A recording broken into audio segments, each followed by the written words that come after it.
Thank you, Mr. Chairman.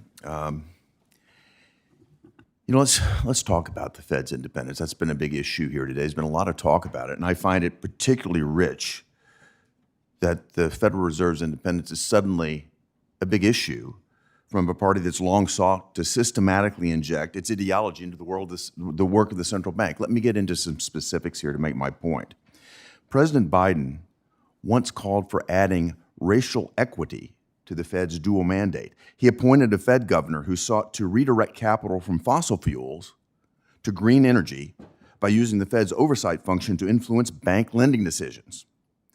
Biden even endorsed Democrats' efforts to make the Fed conduct monetary policy based on racial outcomes.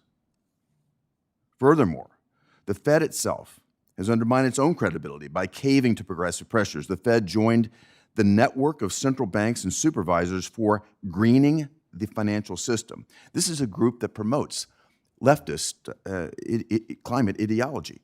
Partisanship at the Federal Reserve Board and regional reserve banks has come at the expense of effective supervisory practices.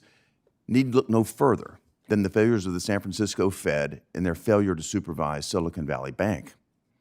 As Mr. Miran's testified, quote, independence of monetary policy is a critical element for its success. This is exactly the right perspective, and it's critical to the leadership that we need to steer the Fed away from politics and back toward data-driven monetary policy. So, Mr. Miran, I'd like to start with you. At the CEA, you analyzed the impact of tariffs on inflation. And through that analysis, I think you determined that the tariffs that were being considered and imposed by President Trump would not have a substantial impact on inflation. That analysis seems to have turned out to be correct.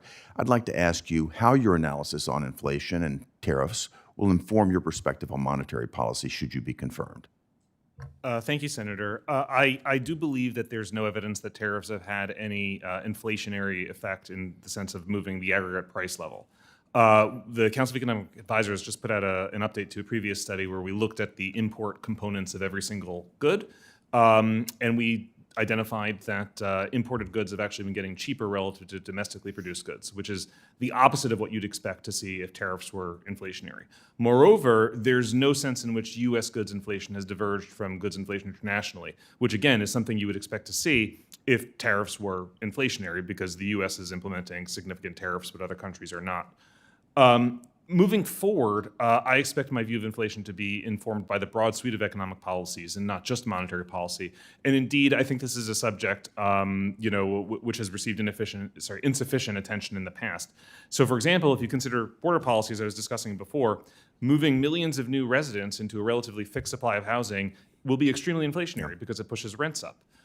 CE has estimated that the open border policies of the last several years resulted in a 6.5 percentage point increase in rents, which explains about 30% of the increase. 30% of the increase since 22, right? So that's hugely inflationary. So it is my view that the change to border policies is actually quite deflationary in its effects, and we're working on quantifying that.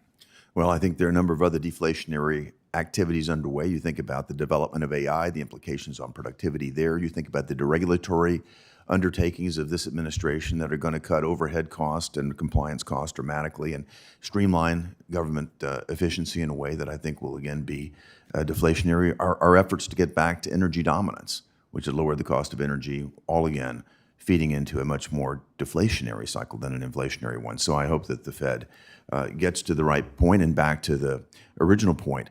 We've got to take politics out of this.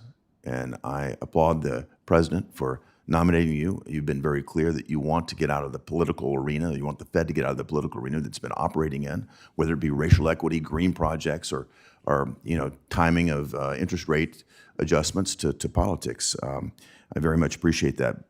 Mr. Burke, I'd like to turn to you very quickly. You're going to go to work for, if you're confirmed, you're going to work with one of my friends, John Hurley. The undersecretary is extraordinarily competent, and he needs a great team. I'd like for you to comment, if you would. I chair the National Security, Trade, and International Finance Subcommittee of the Banking Committee. Senator Warner, who was here just a minute ago, is the ranking member. I'd like your thoughts now and later on how you could best work with our subcommittee as you undertake your role in terrorism finance. Thank you very much, Senator, for that question. And of course, if confirmed, I look forward to working with Undersecretary Hurley and you and your staff and the committee on those issues. I do think it's very important as we look at implementing regulatory frameworks and identifying risks that are posed to the financial system from whether it's terrorists or criminals, and particularly in the use of new products, that we identify what those risks are, we understand how that works in the financial system, and then we can apply the appropriate mitigants to address that risk going forward. So again, if confirmed, I look forward to working with you more on that. Well, Mr. Mitchell sitting behind you knows how to contact our office, and if you're confirmed, I expect to see you soon thereafter. Thank you very much. Thank you, Mr. Chairman.